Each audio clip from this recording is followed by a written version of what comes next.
Okay, so I have this weird question with lots of F's in it. This weird effing question. So I have f of x is 1 over x plus 1. And then they want me to solve the equation f of 1 over x plus 1 over f of x plus f of x is 0. Wow. Which is like super weird. I did. I'm kind of proud of this question. It's kind of slick. It's really slick. So f of 1 over x is, That was just a 1 over. yeah, so really you should, like, you want to plug something weird into a function. A good way to do that is to replace the x's with boxes. So the way you do f to something is you do 1 over the something plus 1, right? Yeah. And then just get out a different color and jam a 1 over x in that thing. Right? This will keep you from screwing this up. This is not a trick I'm teaching you because I think you're idiots or anything. This is a trick I'm teaching you because I think this is a useful trick. So this is 1 over x plus 1 plus, That was a sneaky trick, though, by the way. That was really cool. and then 1 over x plus 1 is just this thing flipped over, right? Yep. So that's plus x plus 1. And then you have plus f itself is just 1 over x plus 1. And I'm supposed to set this equal to 0.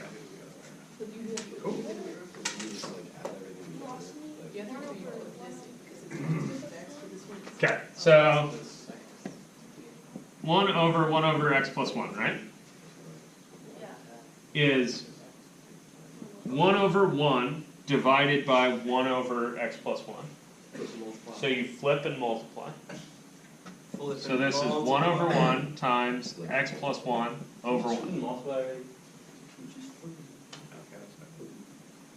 And then the only thing you actually need to write down there is the top, because everything else is 1. Right?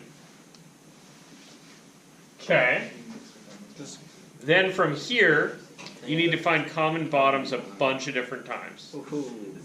So, Then just put x plus 1 over 1. It makes it easier.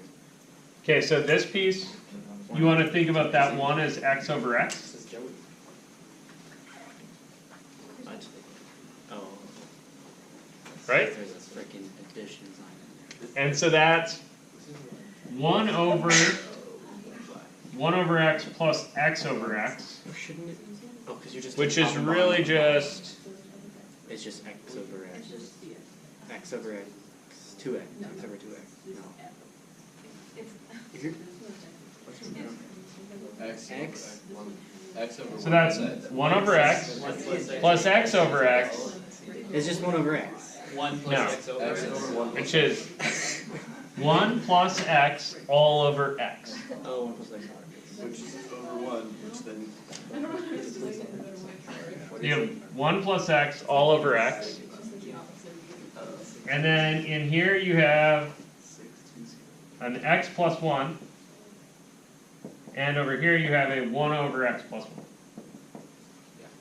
It's on the bottom. Right? So that was common bottoms.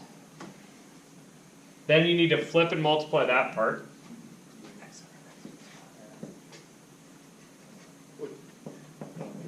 So a little simplification will get you to x over 1 plus x plus something plus 1 over x plus 1. And this is all supposed to be 0. What goes in the middle? X plus 1 times x plus 1 over x plus 1. Good. X plus 1 squared over x plus 1. Multiply top and bottom by x plus 1, right? Wouldn't that step there, wouldn't it just be x over x? It would be the same thing. You get what I'm saying? No. Which guy? You could multiply the whole fraction just by x on the top and x on the bottom. I don't know why it's on just the bottom. This guy? Yeah. Oh. You know, like you do for the I'm x just plus writing Yeah, I'm just treating that as one fraction by itself. You could certainly multiply x times x up here too, or x over x up here Well, you as could well. just do x, the whole thing is just x, just one is x and x. Sure, yeah, you Just could like slap do an for- x top and bottom and distribute too. And then just, Yeah. but, and, alright. Yeah, there's a couple different ways to get this answer, and I don't really care which one you use. You guys good with that? So, now everything's over a 1 plus x, right? Yeah. So you can multiply this whole equation through by x plus 1.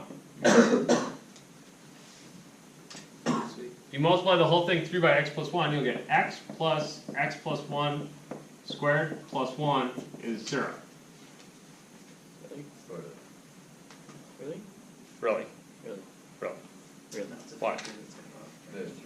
Okay. Except for when x is negative one. Yeah. Yeah, so you're allowed to do this step except when x is negative 1, right? So you might want to note to yourself, x can't be negative 1. If I get negative 1 as one of my answers, I cross that thing out, right? So, next step, take this thing and,